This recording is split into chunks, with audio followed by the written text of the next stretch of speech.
Saudaraku, pengkhotbah menyatakan bahwa kalau seseorang itu bersenang-senang, makan, minum dari hasil jerih payahnya, itu semua adalah pemberian Tuhan. Mengapa pengkhotbah bilang demikian? Bapak, Ibu, dan saudara, tidak sedikit orang yang tidak bisa menikmati apa yang dihasilkan dari jerih lelah mereka. Sekalipun hasil dari jerih lelah mereka itu sangat berlimpah dan begitu banyak. Apa artinya makanan dan minuman kalau tidak ada selera? Apa artinya makanan dan minuman kalau kita sakit? Saya kira dalam kondisi yang tidak sehat kita tidak akan bisa menikmati makanan dan minuman selezat apapun itu. Jadi kalau kita bisa menikmati, bersenang-senang dengan makan dan minum dari hasil jerih lelah, itu adalah pemberian Allah. Dan kalaupun kita masih bisa berjerih lelah, itu juga adalah pemberian Tuhan. Sebab tidak sedikit orang yang terkapar, berbaring, lemah, lelah, dan tidak bisa beraktivitas. Jadi kalau kita bisa beraktivitas secara normal, bahkan dengan aktivitas itu kita bisa menghasilkan sesuatu, dan itu dikategorikan sebagai kerja keras dan berjerih lelah, maka itu juga oleh karena kemurahan Tuhan. Bersyukurlah kalau kita masih ada kesempatan waktu bersenang-senang menikmati hasil jerih lelah, dan juga bersyukurlah kalau masih diberikan kesempatan untuk berjerih lelah. Artinya biarlah semuanya kita lakukan dan kita nikmati dengan rasa syukur, sebab sumber segala sesuatu itu adalah dari Tuhan. Lantas pengkhotbah juga menegaskan demikian. Aku tahu bahwa segala sesuatu yang dilakukan Allah akan tetap ada untuk selama-lamanya.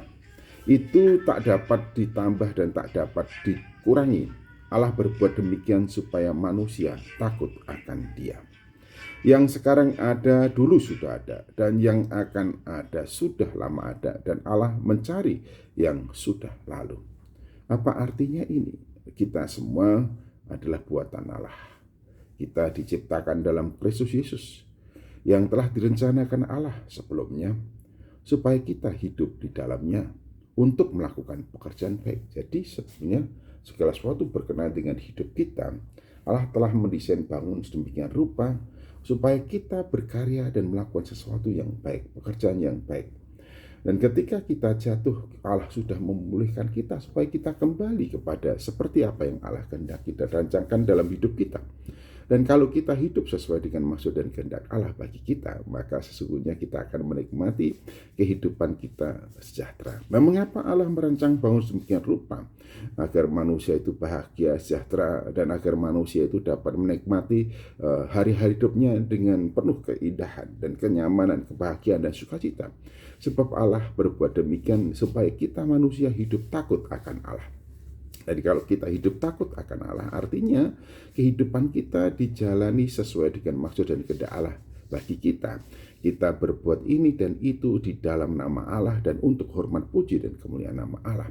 Oleh karena itu di sini katakan bahwa Allah suka agar kita mencari yang sudah lalu. Artinya sebenarnya Allah menghendaki kita kembali kepada kehidupan saat mana Allah mendesain bangun kita sebagai satu ciptaan, yaitu supaya kita hidup sesuai dengan karyanya, kita hidup sesuai dengan rancangannya, kita hidup bagi hormat, puji, dan kemuliaan namanya, dan menikmati segala sesuatu dalam kehidupan keseharian kita di dalam namanya, supaya kita boleh sukacita dan damai sejahtera sepanjang umur hidup kita. Jadi kalau kita memahami benar bahwa kita masih bisa beraktivitas, kita masih bisa menikmati hasil dari aktivitas kita, itu pemberian Allah. Artinya memang Allah mendesain segala sesuatu berkenaan dengan kehidupan kita sebagai manusia, supaya kita dapat menikmati hidup kita dari hari ke hari, dari waktu ke waktu dalam persekutuan dengan Allah, sehingga sukacita kita selalu melimpah.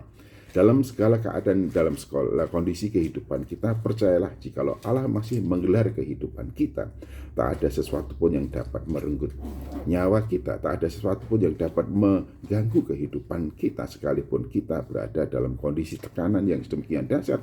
Tapi Allah menyertai kita, dan segala sesuatu pasti dapat kita tanggungnya. Karena itu, hiduplah takut akan Allah, berjalanlah seturut dengan yang Allah mau dalam kehidupan kita, supaya kita selalu hidup untuk mengerjakan yang baik sebagaimana yang Allah mau atas kita. Kehidupan kita mendatangkan manfaat bagi diri kita, bagi sesama, dan bagi hormat, puji, dan kemuliaan nama